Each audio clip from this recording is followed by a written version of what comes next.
Ladies and gentlemen, thank you for standing by. Welcome to Best Buy's second quarter fiscal 26 earnings conference call. At this time, all participants are in a listen-only mode. Later, we will conduct a question-and-answer session. At that time, if you have a question, you will need to press star 1 on your phone. If you choose to be taken out of the question queue, please press star 1 again. As a reminder, this call is being recorded for playback and will be available by approximately 1 p.m. Eastern Time today. If you need assistance on the call at any time, please press star 0 and an operator will assist you. I will now turn the conference call over to Molly O'Brien, Head of Investor Relations. Please go ahead. Thank you and good morning, everyone. Joining me on the call today are Corie Barry, our CEO, Matt Bilunas, our CFO and Chief Financial and Strategy Officer, and Jason Bonfig, our Chief Customer, Product, and Fulfillment Officer. During the call today, we will be discussing both GAAP and non-GAAP financial measures.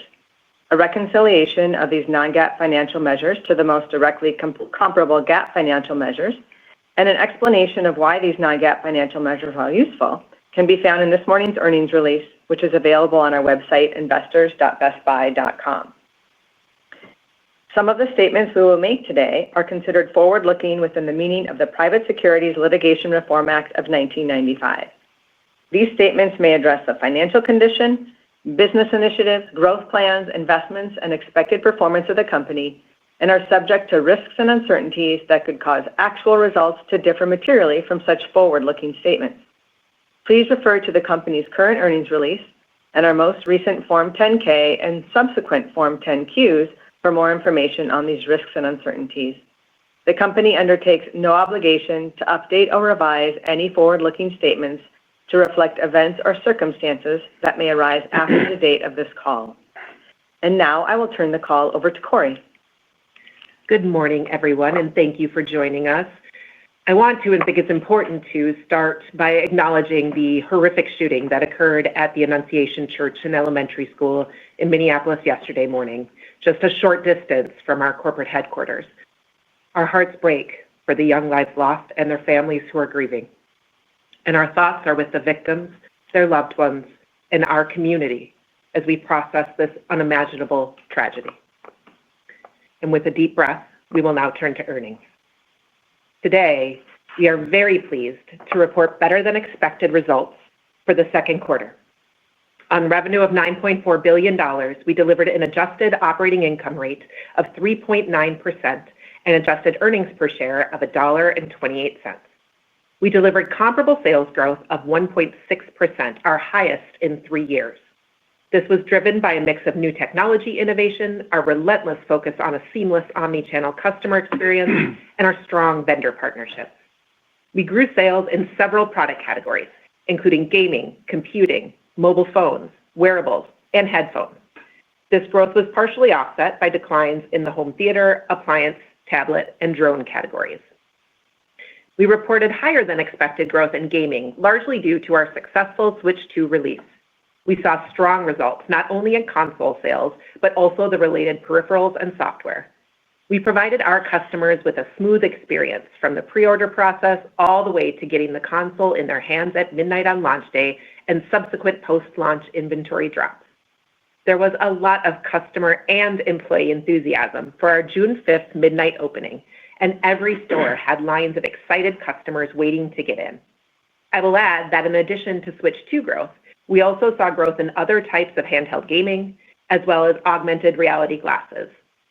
In computing, we delivered our 6th consecutive quarter of sales growth and the highest number of second quarter laptop unit sales in 15 years. This is due to continued momentum driven by customers' need to replace and upgrade products, combined with our unique blend of broad assortment and expert advice, service, and support. Growth came from across the assortment and across price points. As expected, tablet sales declined as we lapped the strong sales of the new generation iPad that launched in Q2 of last year. Our online sales were 33% of domestic sales in Q2. They grew year over year for the 3rd consecutive quarter due to higher traffic and increased customer adoption of our highly rated app. Customers chose to visit one of our stores to pick up 45% of online purchases, and our store pickup, including curbside, customer satisfaction metrics continue to improve even as volumes have increased. For the most part, customer shopping behavior in the first half of the year has not changed materially from the commentary we have shared for the past several quarters. Customers continue to be resilient, but deal-focused and attracted to more predictable sales moments, including our Black Friday and July sales event. In the current environment, customers continue to be thoughtful about big-ticket purchases and are willing to spend on high price point products when they need to or when there is technology innovation. We delivered yet another year-over-year increase in our relationship Net Promoter Score, which tracks consumers' likelihood to recommend Best Buy, as well as higher marks from consumers for meeting tech needs like no one else, offering good deals, and being a company they can trust. We also saw year-over-year improvements in associate availability and product availability. I am proud to see the lowest employee turnover rates in 10 years, in addition to the higher engagement scores in our last employee survey. I am inspired by the way our teams have been successfully navigating tariffs, even as the backdrop continues to change. The impact during the quarter was basically in line with our expectations and was not material to our Q2 financial results. Our approach is to deliver the right product assortments to match customer needs and budgets while partnering with our vendors. We delivered better than expected results in the second quarter, and we feel increasingly confident about our plans for the back half of the year. Given the uncertainty of potential tariff impacts in the back half, both on consumers overall as well as our business, we feel it is prudent to maintain the annual guidance we provided last quarter. At this point, we do believe we are trending toward the higher end of our sales range. I am pleased with the progress we are making on our fiscal 26 strategy. As a reminder, our strategy is to continue to strengthen our position in retail as a leading omni-channel destination for technology, while at the same time building and scaling new profit streams that we believe will drive returns in the future. Our first fiscal 26 strategic priority is to drive omni-channel experiences that resonate with our customers. We often do this in partnership with our vendors, and we have a busy and exciting second half in front of us. This fall, we are amplifying our partnership with Meta, bringing AI glasses and expanded experiences to all stores. In more than 50 locations, immersive showcase areas and expert support will allow customers to discover and demo the technology. Ray-Ban and now Oakley Meta AI glasses are available. We expect them to be fun and highly giftable products for holiday. In small appliances, we are launching new experiences with brands like Breville and Shark Ninja. These will feature expanded assortments to inspire at-home baristas and chefs and innovative health and beauty solutions. We are also introducing expert sales associates in select locations to bring this innovation to life for our customers. In home theater, we are expanding the merchandising areas, featuring TVs from TCL, Hisense, and LG. The technologies in focus for TCL and Hisense will be mini LED screens, and for LG, it will be the latest and most striking OLED screens. Each area will be staffed by a dedicated expert to address any questions and help customers get what they need. In the mobile phone department, we are bringing our new operating model with Verizon and AT&T to more stores. This model gives customers the opportunity to work with expert salespeople like Verizon, AT&T, or specially trained Best Buy employees who can tap directly into the carrier systems. This is resulting in better customer experience and higher sales growth. We will have this in the majority of stores in the back half of the year, which we believe puts us in an even stronger position for the new innovation and phone launches. In gaming, we worked with Nintendo to double the Switch merchandising space in all stores ahead of the June launch. Nintendo not only invested in store merchandising, they also partnered exclusively with us to have game trucks at select stores. These game trucks are physical trailers that allow fans to play the new system and the latest games.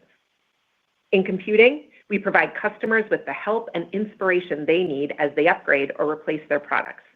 We continue to collaborate with our vendors as new tech and more AI capabilities are released. In fact, we offer 125 models of laptops and desktops featuring enhanced AI capabilities like Copilot Plus, with almost 70% of them retail exclusive to Best Buy. They are supported by 16,000 specially trained experts to help customers explore features and applications in daily life. We are also focused on helping customers get what they need to transition to Windows 11, as Microsoft will end support for the Windows 10 operating system this October. After October, customers who have not transitioned will no longer receive new features, technical support, or security updates. We believe this is a more significant opportunity than prior end-of-support examples because there is a large install base of customers who need new devices with more processing power to use Windows 11. In collaboration with Microsoft, we are leveraging personalized marketing, promotions, and store associate training to drive product refreshes and support. Our Geek Squad can help customers who need a computer repair to convert instead to an upgraded device. Additionally, Geek Squad can help customers set up and transfer their data to new devices, whether in stores, in homes, or remotely. Customers can also trade in their old devices for value they can use to purchase new Windows 11 devices. All the examples of collaboration and vendor investment I just outlined are in addition to the long-standing partnerships and in-store investment from other large vendors like Apple, LG, and Samsung. Many vendors invest not only in training our associates, but also in labor hours to augment our staff. In fact, we expect vendor labor investment to be approximately 20% higher than last year in the second half of this year. This is an important aspect of the Best Buy story. We have relevant traffic, a unique expert sales and service model, and physical space that is extremely valuable to our vendors. And we have seen the demand for store presence grow from both our existing vendor base as well as new partners who recognize the value of live interactions for complex conversations. In fact, we just announced a new partnership with IKEA US. We are collaborating with them to pilot 1,000 square foot areas that showcase kitchen and laundry room settings from IKEA and appliances from Best Buy. Staffed by IKEA coworkers, this experience will launch in 10 stores throughout Florida and Texas, with 2 of the locations also serving as pickup points for most products that can be purchased on IKEA.com. This is the first time IKEA products and services will be available through another U.S. retailer, creating innovative ways for both of us to meet customer needs in a rapidly changing environment. Our second strategic priority for fiscal 26 is focused on incremental profitability streams. I'm excited to say that we launched our Best Buy Marketplace last week. We now have 6 times more products available online for customers than we did before. We have more tech options than ever, both from big names like Samsung, Dell, HP, and Intel, and new vendors that help us level up our assortment across categories. For example, customers can personalize their gaming setup with products like custom controllers and more options around chairs, keyboards, monitors, and headsets. We tripled our mobile phone accessories assortment with more options for cases, screen protectors, chargers, and more. We also have hundreds of new brands, from Fanatics sports merchandise to Karote cookware, in new categories like licensed sporting goods, seasonal decor, and much more. With this growing product availability, our upgraded search technology will be important. This new AI search, which we are testing now and expect to roll out by holiday, uses helpful prompts and a See More Like This option that guides customers to be more specific, improving their chances of finding what they need. For our sellers, our marketplace provides an additional avenue to increase their reach and build their brands leveraging our qualified traffic. Our stores also play a key role in our marketplace. Customers can return most products purchased through a marketplace seller at their local Best Buy store. Plus, our Blue Shirt sales associates use an app that makes it easy for them to help customers find products across our wide assortment in-store and online, including third-party sellers. It also allows them to seamlessly send product links directly into a customer's online cart.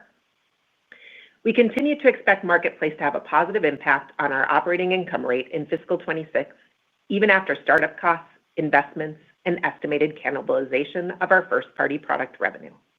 Over time, we expect it to help drive profit dollars and unit share. In addition, it will provide opportunities for Best Buy Ads through new advertisers and increased traffic. Our Best Buy Ads team had a productive quarter, orchestrating our largest ad campaign ever in combination with our marketing team. It was centered around the theme AI That, designed to drive more awareness of the benefits of AI in your everyday life. It included several advertisers and spanned the full advertising funnel, including video, social, display, owned assets, and in-store presence. It was successful across a number of fronts. Impressions, clicks, product interactions, and units sold all exceeded our expectations. We are planning phase 2 of the campaign to run as we move into the holiday season. The Best Buy Ads team will host our first ever client showcase on September 16th, spotlighting our scale, performance, and innovation to key decision makers across agencies, brands, partners, and press. We continue to see fiscal 26 as a pivotal year for Best Buy Ads as we expand into new opportunity areas, including agencies, demand-side platforms or DSPs, and non-endemic advertising relationships. We are excited to take our already robust retail media network to a new level in the coming years. We expect growth in ad collections to benefit our gross profit rate in fiscal 26.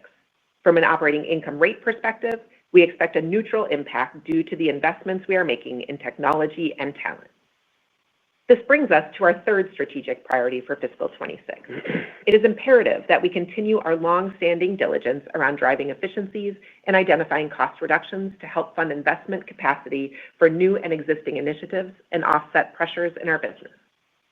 There are many ways we realize these efficiencies. They are often achieved with the help of technology and analytics, through ongoing vendor partnerships and vendor selection throughout the enterprise, and by modifying existing processes or customer offerings. Other times, they are the result of us moving on from initiatives that aren't generating the financial return in the timeline we had originally envisioned, such as the exit of our Care at Home Best Buy Health initiative. Today, I want to highlight the ongoing modernization of our supply chain, which is driving efficiencies and elevating our customer experience. We are implementing a new data-driven sourcing solution to choose the most efficient location to fulfill online orders. 40% of all ship-to-home units were processed through this new model during the second quarter, delivering cost savings while also improving our on-time delivery performance. We are charging at least 70% of all orders to go through this new model prior to holiday, with 100% implementation in early 2026. In addition, we have evolved our carrier strategy, and FedEx is now our primary national parcel carrier. We are partnering with them to make our supply chain smarter and expect increased integration between us to both improve customer experience and lower costs. For example, just last week, we added FedEx real-time tracking data into customer order communications across all our FedEx orders. This will provide customers with more timely and accurate updates and should reduce support calls, cancellations, and reship costs. With FedEx, we can also expand our national shipping operations, especially for Sunday deliveries, so we can deliver products to our customers even faster than we do today. As you would expect, we are continuing to automate our distribution centers. We are currently outfitting our distribution centers with automated guided vehicles that autonomously move pallets around the warehouse, both horizontally and vertically, optimizing warehouse flow and storage. In summary, we are pleased with our Q2 execution and financial results. Our sales momentum has continued into August, and our quarter-to-date comparable sales are running in the low single-digit range. We are seeing a strong customer response to our back-to-school sales events.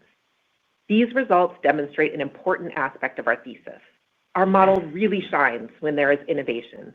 This is because we are the trusted source for the latest and greatest new tech.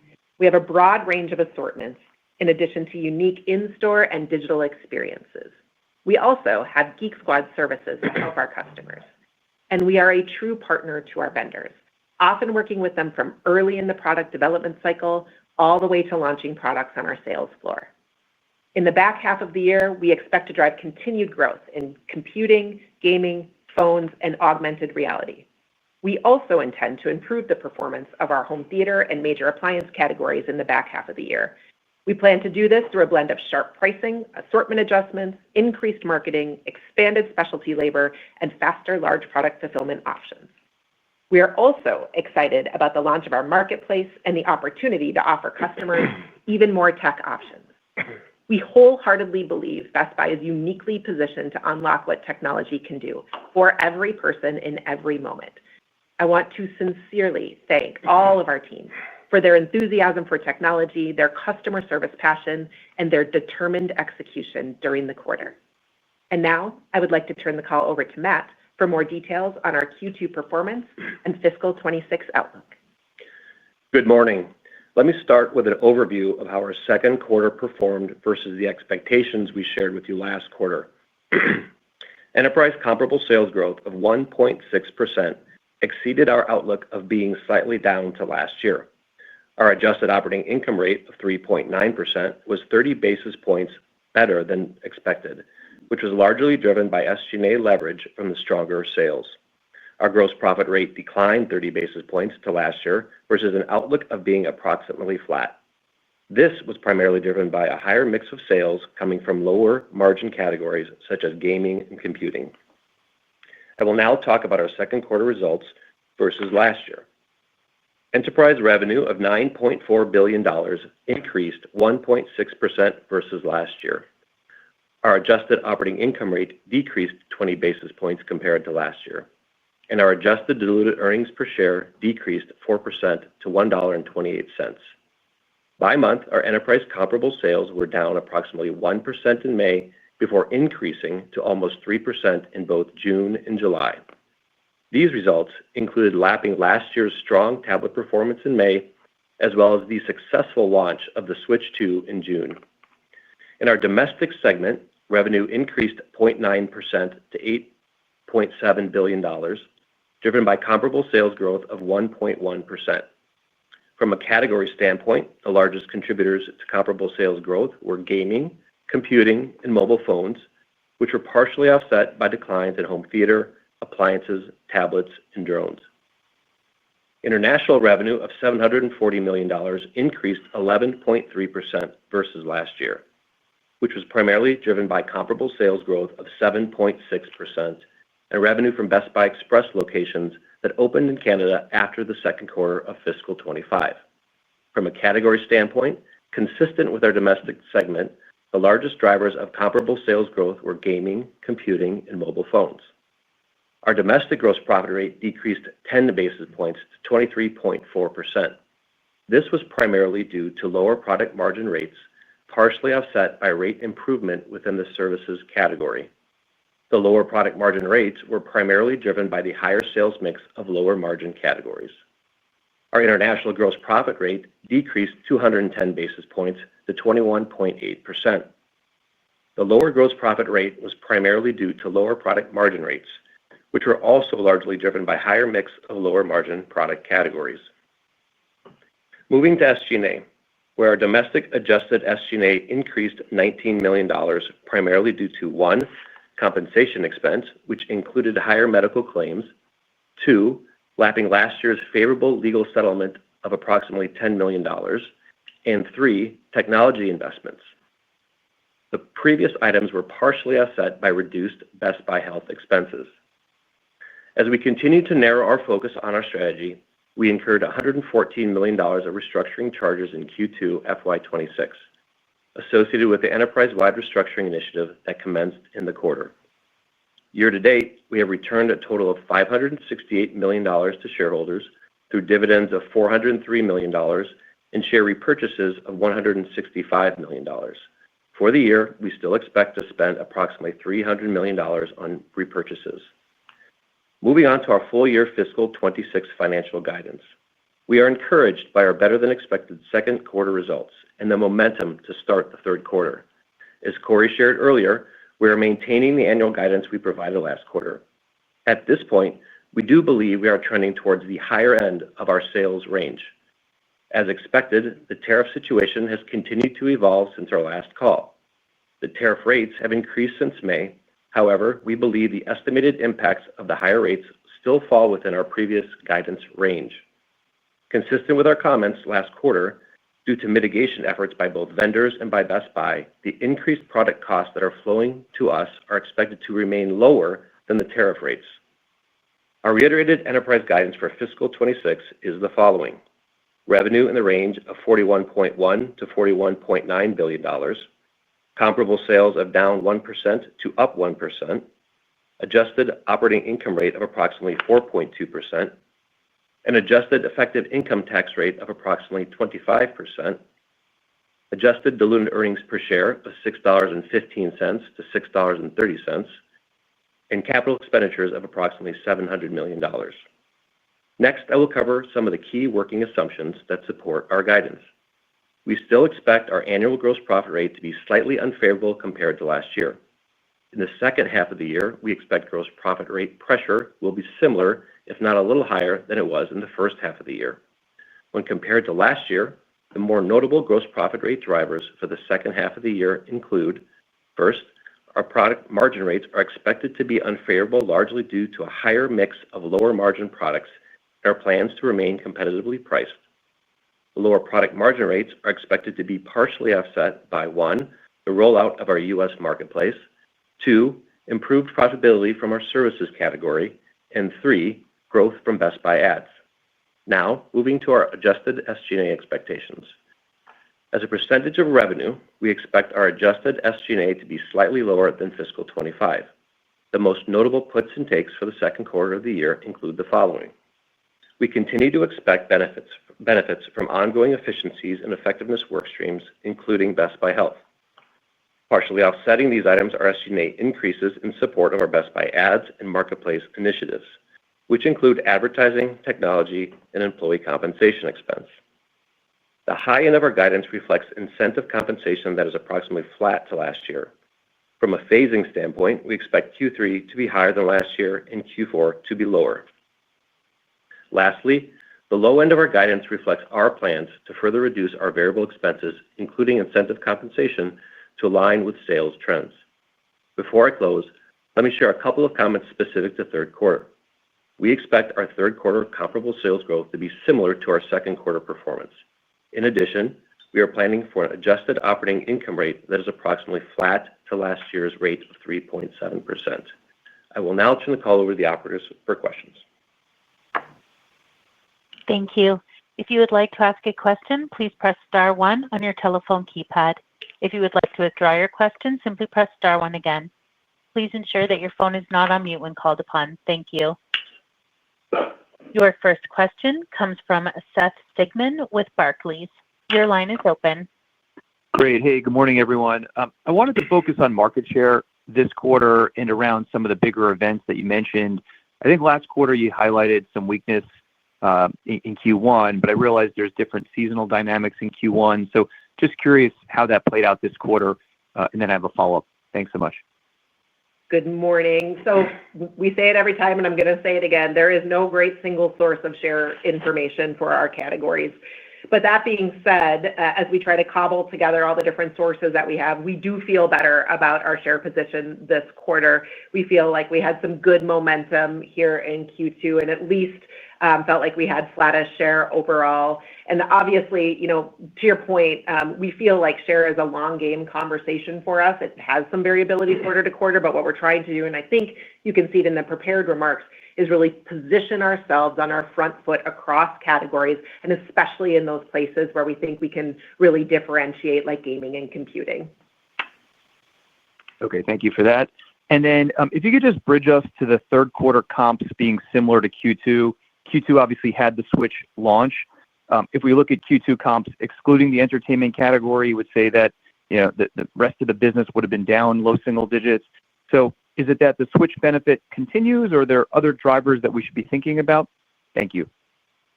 Yeah, let me start with first. As we entered August, we talked about we're still seeing momentum as we enter the third quarter. We're seeing a very strong response to our back-to-school sales events. And as we said, the quarter-to-date comps are up low single digits as we exist here in August. I think going from Q2 to Q3, I think, yes, the Switch launch did provide a boost to the second quarter results. But as we noted, there was a significant iPad launch last year in May that we also had to comp, which goes the other way. As you get into Q3, you continue to see growth from gaming, albeit not as much as you saw in Q2. And then you continue to see a better performance coming through in the mobile computing category, which includes iPads. So continued growth in computing, better performance on iPads, continued growth in mobile phones. And then none of that gets you to a comp that's similar to what was in Q2. Okay, great. Very helpful. Thank you so much. Thank you. The next question comes from Kate McShane with Goldman Sachs. Your line is open. Hi, good morning. Thanks for taking our question. Vendor support has been a distinguishing part of your story for a long time with vendor labor and exclusives. And it sounds like, at least on the labor side, you are seeing vendors leaning in more. It's up 20%. So wondered if you can maybe talk to that, just what changes are being made there, and are you baking in any kind of sales lift from this increased investment? So let me start with, we are incredibly thankful to our vendors for their partnership on so many vectors. And we do feel very good about our relationships, and we work with them in a very omni-channel way, just like our business. If I just take a big step back, overall, the level of invested support from our vendors has been growing. And as you noted, part of that is labor, but it is actually across the assets that we have. And I think, as I said in the prepared remarks, this is a really important part of our story. It's highly relevant traffic, both to stores, but also digitally, unique expert sales and service, and then the physical space, the ability to really showcase what these products can do in a unique way that can help our vendor partners run across the assortment of what they do in any given space. And so I think it's not only they're investing in labor, they're investing in some of the updates and upgrades consistently to those physical spaces. They're also, in some cases, investing in training our associates. So it's not just you throw labor in there, it's how do you keep that labor really fresh and really specialized. And then there are lots of other unique ways they're partnering with us: Best Buy ads, membership, the app and online presence. You can see some of those vendor shops replicated in our digital experiences. Supply chain and fulfillment, where we have our Partner Plus program and we fulfill for them. Reverse logistics, where we take care of that. Trade-in, recycling. I mean, these are all the aspects that our amazing merchant team sits down and negotiates with vendors. And I think it's a very unique set of assets that we bring to the table in these conversations. Thank you. The next question comes from Chris Horvers with JP Morgan. Your line is open. Thanks and good morning. I was just curious how you're thinking about the risks around the consumer in terms of what you've seen, the reaction from tariff price increases in the July and August timeframe. Is elasticity surprising you in either direction? And then as you think about the go forward, is that quarter to date low single digit close to that? Is it 3%? And are you simply just being prudent around the potential for deeper valleys in between events? So on that whole tariff discussion, I'm just going to kind of take one step back and start with our customers, because our number one focus is being there for our customers. And I'm really proud of the way both our teams and our vendor partners have been navigating tariffs, even as it's been changing. And our approach, as it always is to deliver the right product assortments to match our customer needs and budgets while we partner with the vendors to navigate these conditions. Q2, as we said, was basically in line with our expectations and not material to our financial results. And I think there's a couple reminders here. We had talked last time about the mitigation strategies that we're using in partnership with our vendors, everything from manufacturing flexibility, cost negotiations, country diversification, assortment adjustments, and then ultimately, only where absolutely necessary, adjusting price.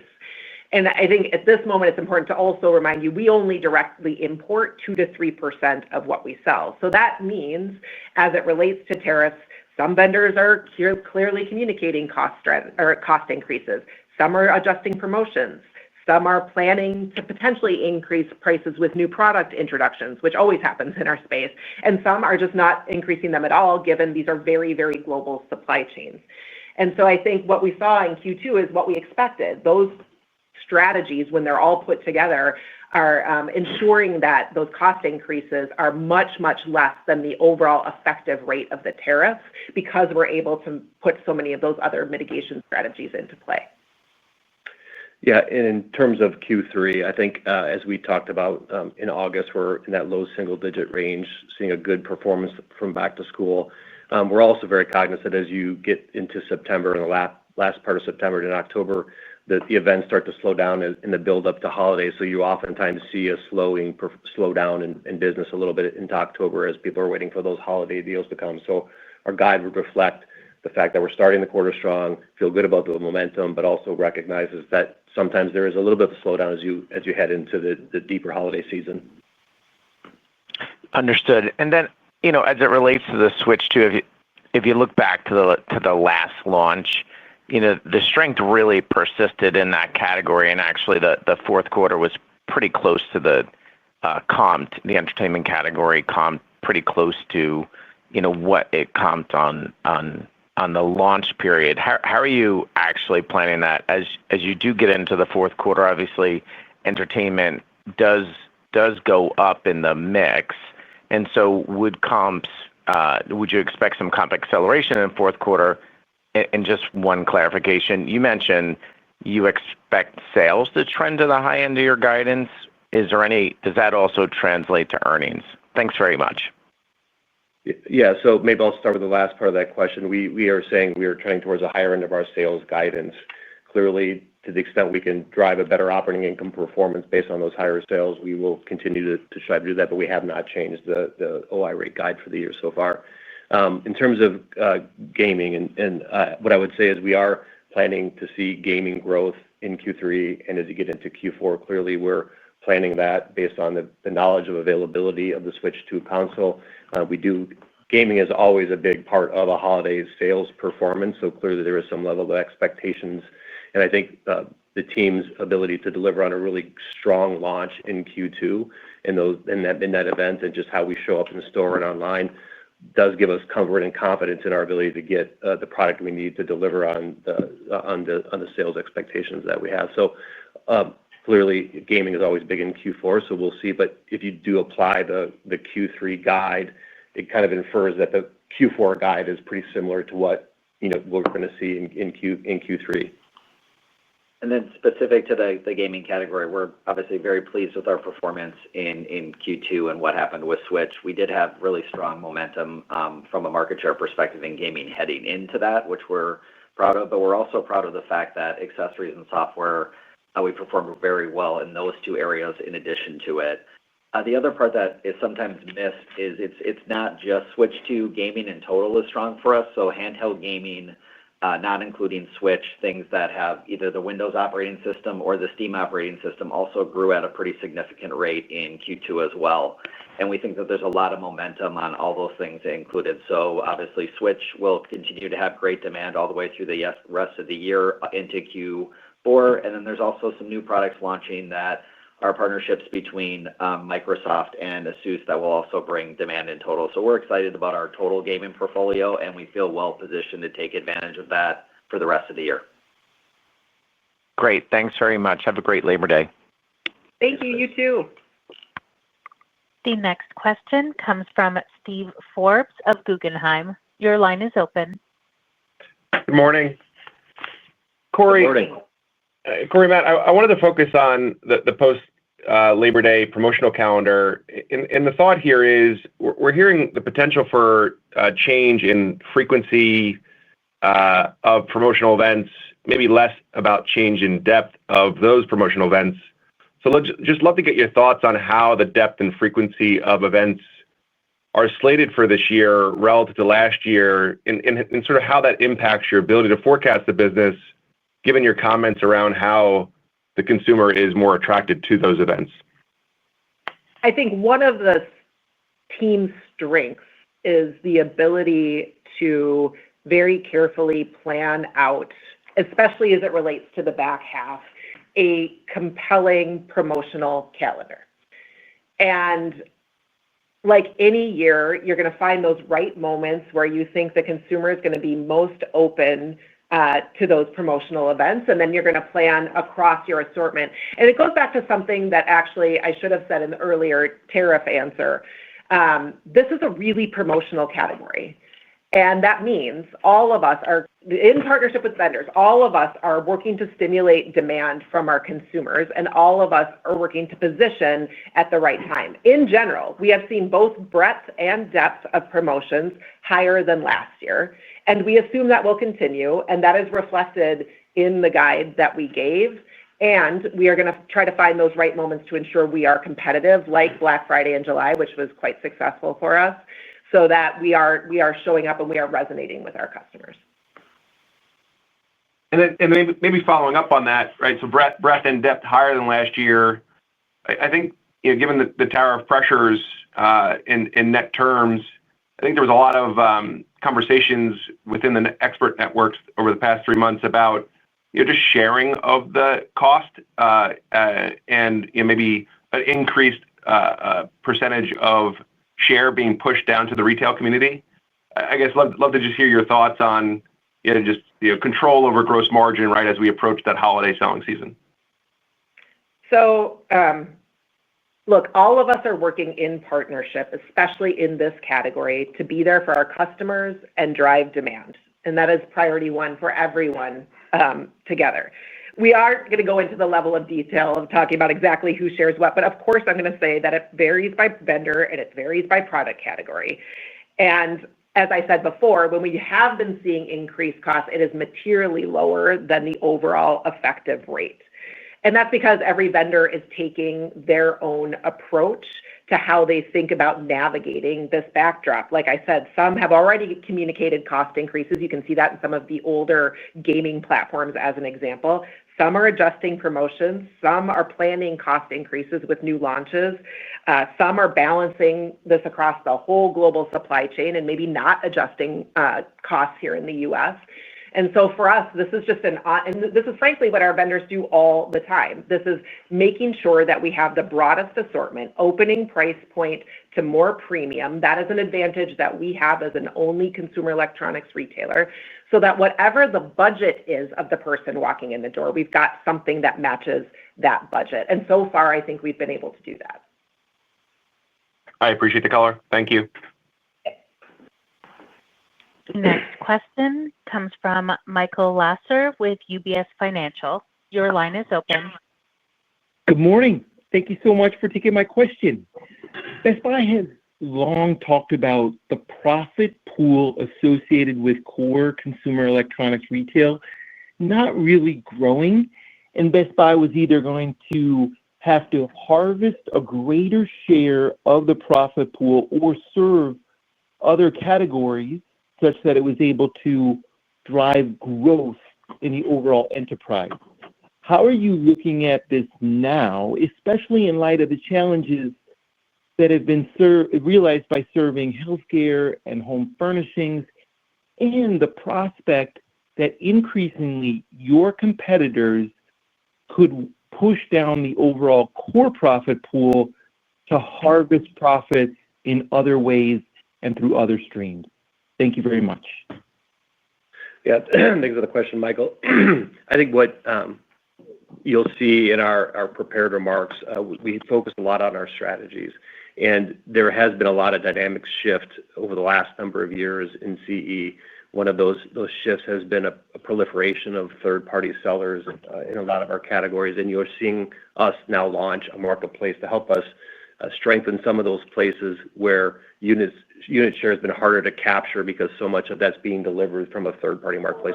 So as we try to ensure stabilize our base within CE, that is an important aspect as we go forward, and we believe that's going to help us on an aspect of solidifying categories that have shifted that direction.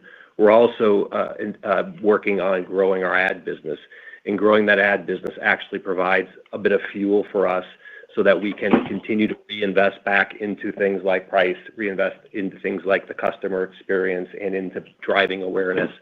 That growth of that profitability will help us fuel the core retail business as you were talking about.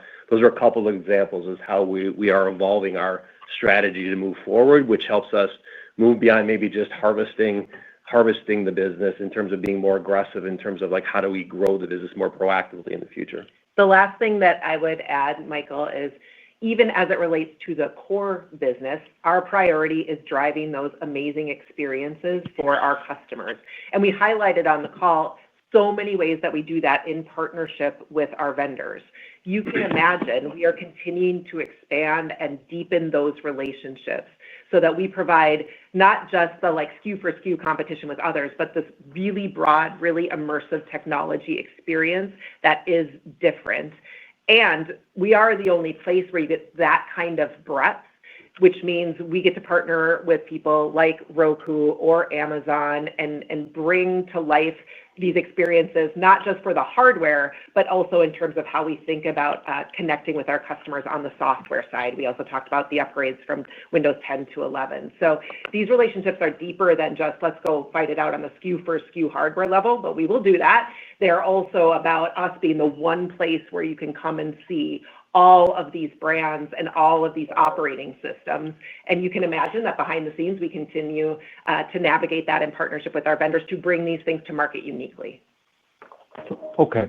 Thank you very much for that. My follow-up question is, in the last couple of quarters, home theater and appliances have been a bit more challenging for Best Buy. As you do the review and diagnose some of those challenges, you outline steps that you're going to take in order to stabilize those businesses, including making sharper pricing. So how much are you willing to invest in order to improve the performance of those categories? Is it really just a function of price? Are there other factors at play? And if you look across your portfolio of profits, how much are you willing to fund some of these, or take the profits associated with these emerging pools like Best Buy Ads and Marketplace and reinvest them back in stabilizing parts of your core business? Yes, thank you for the question. I think TVs and appliances are very different categories, so maybe I'll hit on each really quickly and some of the differences associated with each. In half one, the TV trend has been a little bit softer, and there has been more of a shift towards value. So there is a need for us to make modifications to our assortment. Some of that is price, but some of that is also what we offer and the way that we bring that experience to life in store. As Corey alluded to, we are actually expanding our relationships with some of our vendors, in particular TCL, Hisense, and LG, creating more experiences in our store that not only lean into the more premium side of technology, but also allow us to better meet some of those value-seeking customers. That's the way things look from a TV perspective. And on top of that, additional marketing investments to make sure that we're driving the right traffic. Appliances is a little bit different situation in the fact that the market is very focused on duress right now, just because the housing and housing upgrade market has been a little bit softer. And duress has not historically been our sweet spot. Our sweet spot is more around packages associated with appliances. So there is a need for us to modify our assortment there and also placement. So in some cases, it's less about price, but more about speed of fulfillment, or even the ability for a customer to actually take an appliance out of our store and just directly take it that particular day. And those are some of the moves that the teams are making as well to better meet the customer where they are in the market today. Hey, Michael, I might just add in terms of how that's represented in our financials. I think we're always strategically trying to balance sales and profitability. And I think even in our guide this year, though, we did note that product margin rates are expected to be lower year over year. And most of that is due to just the mix of what we're selling, but we have built in a level of promotionality or competitive pricing so that we can actually make sure we are being competitive as we get into Q3 and Q4 to support not just all the experiences that Jason talked about, but also just from a competitively priced standpoint. We have tried to incorporate that into our guidance as best as we can see. And obviously, we'll adjust as we see it move. And I think it's just worth noting, to tag kind of a ribbon on this, that guide that we put out, that includes all of these things we're talking about. It includes mix, it includes making sure we feel like we have a very strong promotional stance, and it includes that conversation we just had about balancing, sharing, and the tariffs. And I think it's worth noting that even with all of that put together, our guide has remained very stable on the profitability side. Is that why you are thinking, hey, we might be at the high end of our top line, but just in line on the profitability side because of tariff pricing mix? Those factors are just playing out to be a little bit more challenging. Yeah, I don't think our profit expectation has changed dramatically. We haven't changed the guide for the year. In the previous guide, we did also talk a little bit about building in that promotionality, and that remains pretty consistent. I think we are believing that we're a little more confident in the top end of that sales range as we talked about. and we did exceed our expectations in Q2, which is coming in some lower margin category areas. So it's fair to say that on the high end, as you mix into those lower margin areas, it doesn't come with as much profitability. So we have a little bit of room there, but we've already factored that in. Thank you very much, and good luck. Thank you.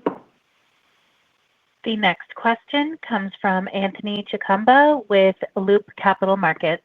Your line is open. Good morning. Thank you for taking my question. So it sounds like the Switch launch was a success, but was just wondering, how did it perform, or sorry, Switch 2, how did it perform relative to your expectations? And then how did that flow through to your guidance for the back half of this year? Thanks.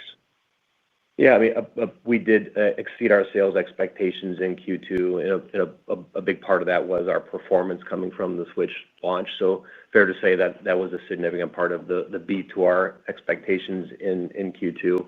And we do expect to continue to grow in gaming as we get into Q3 and Q4, and that we've reflected any sort of additional upside that we might see as it relates to that product. But it did represent some beat. We also, though, did exceed expectations in other categories like computing as well. So it wasn't the only thing that did better than we expected in the second quarter. Got it. And then in terms of the Windows 10 support expiration, so based on that, because I know your computing sales have been quite strong for quite some time, but is it safe to say that you would expect a further acceleration just based off of that? Yeah, in computing, we expect to see continued momentum. So a couple of things. There's been 6 consecutive quarters of growth in computing.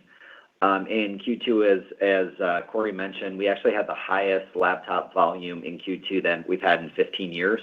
So we are continuing to see that acceleration. And there's really 3 factors that are driving growth in computing. The Windows 10 end-of-life support is driving customers that have not been in the market for a long time in, and they have very specific needs, specific things like data transfer and things like that are top of mind. There's also a pretty significant trend of MacBook users that have MacBooks that are 3 to 8 years old that are still on the Intel-based platform that can get some significant changes in performance and battery life and performance in general, as well as AI when they upgrade, and that's driving interest in the market. And then just the AI features continue to evolve. Every single quarter, there are new features dropped from Apple and Microsoft in total, and customers are seeing interest. And our Copilot Plus PC assortment has grown pretty dramatically. We're up to 120 different models in our store. So those 3 factors are really what's driving the growth, and we think it'll continue moving forward because those are all really important things to different groups of customers. That's helpful. Thank you. Thanks, Anthony. The next question comes from Robert Ohmes of Bank of America. Your line is open. Oh, good morning. Thanks for taking my question. Maybe for Corey, just sorry, on the Verizon and AT&T carrier system commentary, can you just walk us through, is this a significant back half benefit you're expecting in traffic, or is there any structural change in the agreement versus things you've done in the past? It's not a structural change. I would think about it more as an expansion. We actually saw mobile phone sales grow in both Q1 and Q2, and that was after years of declines. And so what we're doing is we're actually expanding an operating model that we have had in some of our stores with both Verizon and AT&T. And the reason it's advantageous is it's just easier to access all of the myriad of pricing and arrangements that you need in this space with a customer, depending on if they have a family and they have multiple lines and they have different needs in terms of data. This just allows a really seamless way for the customer to interact with a more specialized associate, given the complexities, but also have access to the greatest deals. So yes, we expect that to continue to drive momentum in the mobile category in the back half. It's part of what is baked into our belief system around being at that higher end of the range. Got it. That's helpful. And then maybe for Matt, the restructuring charge in this quarter, it makes sense. Just should we expect more restructuring charges through the balance of the year? The restructuring charge that we took in the quarter reflects, basically our motivation to move resources towards those strategic areas in our business. And I think that there are some of the impacts will happened this year. Some of those actual impacts happen as you carry into next year, but we don't expect to be adding a material amount more restructuring the rest of the year. Terrific. Thanks so much. Thank you. The next question comes from Scott Ciccarelli with Truist Securities. Your line is open. Good morning. This is Shervin on for Scott. Just have a question here regarding tariffs again. While we've been in a bit of a limbo situation, still dynamic, I'd love to hear about your progress since last quarter when we talked about sourcing distribution. Like, what's the split of your exposure today to China versus other countries? What's the end goal? What are you doing? And like, when you expect to get there? I also think that you talked about your progress with vendor negotiations surrounding costs. So a little bit more color there would be great. Thanks. Sure. So as a reminder, before I start this conversation, we are the importer of record on only about 2 to 3% of what we sell. So whenever we're quoting the sourcing on this, it is in partnership with our vendors and understanding where they are doing the majority of the sourcing. Right now, the U.S. plus Mexico are about 25% of product cost of goods sold, and at this point, those have zero tariffs. China has come down to 30 to 35% compared to the 55% we shared back last March. And about half the China source products are at 30% tariffs, roughly half are at 20% tariffs, and that leaves another roughly 40% of CE products coming from other countries like Vietnam, India, South Korea, and Taiwan, which, as you know, are at varying levels right now.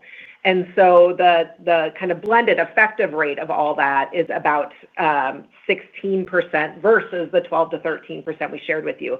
And I will reinforce that because we continue to work on the mitigation strategies that we've talked about, the amount of cost adjustments that are coming through are materially less than that blended rate because our partners are doing an amazing job really trying to work through these very global supply chains. Great. Thank you. Thank you. Thank you. And the last question will come from Zach Fadem of Wells Fargo. Your line is open. Hey, good morning. This is David Lance on for Zach. Thanks for taking our questions. I guess first one from me, how do you think about sizing a potential upgrade cycle, and to what extent is that incorporated in guidance? Yeah, I think I'll step back a little bit. I think every category is at a different level of upgrade cycle, pretty uniquely. And I think, as an example, we've been seeing, as we've talked about a lot, a replacement cycle, upgrade cycle coming through computing. It first started with notebooks. It's moved into other things like desktops. There's been along the way strength in gaming computers as well. And I think that's the first place where we saw, because of that significant purchase during the pandemic, maybe not getting the optimal machine, seeing a replacement cycle happen for quite a bit of time now in that category. And I think it kind of varies by product category. Gaming is another example. It's usually pretty launch dependent. We just had a Switch launch. We probably won't see a PS5 or Xbox for a little bit of time. I think TVs and appliances are a little longer in the replacement cycle window, closer to the 6, 7, 8 year cycle.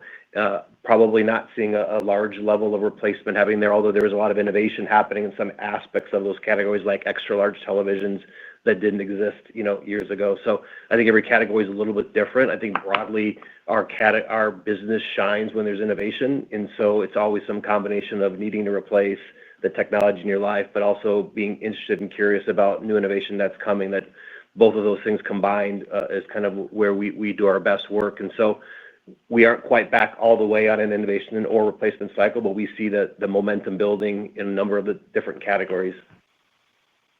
Got it. That's helpful. And then with expectations that rates ease in some of your business tied to housing, curious how a rate tailwind would impact your business. Yeah, I think probably in appliances the most. I think there's a strongest correlation with the housing turnover or housing starts coming through the major appliance business. Maybe a little bit on the home theater TV side, but mostly on the majors. And I think as people start to get into new homes or actually want to remodel their homes, we start to see people gravitate maybe towards package packaged appliances versus right now it's a very duress market. And we also offer a very broad range of assorted major appliances all the way from Viking and Thermodon to high-end to opening price points. And so I think as we get into better housing turnover, housing starts, you start to see people want to pursue different types of major appliance purchases. And I think from that respect, that helps our business because we have more dedicated labor. We have more showcasing in our stores. We have a broader assortment. I think so when we do see that, we would expect to be able to drive a bit of better performance on the major side of the business. Got it. That's helpful. Thank you. All right. With that, I think that's our last question. I want to thank you all for joining us, and we look forward to updating you on our progress in November. Have a great day. This concludes today's conference call. Thank you for joining. You may now disconnect.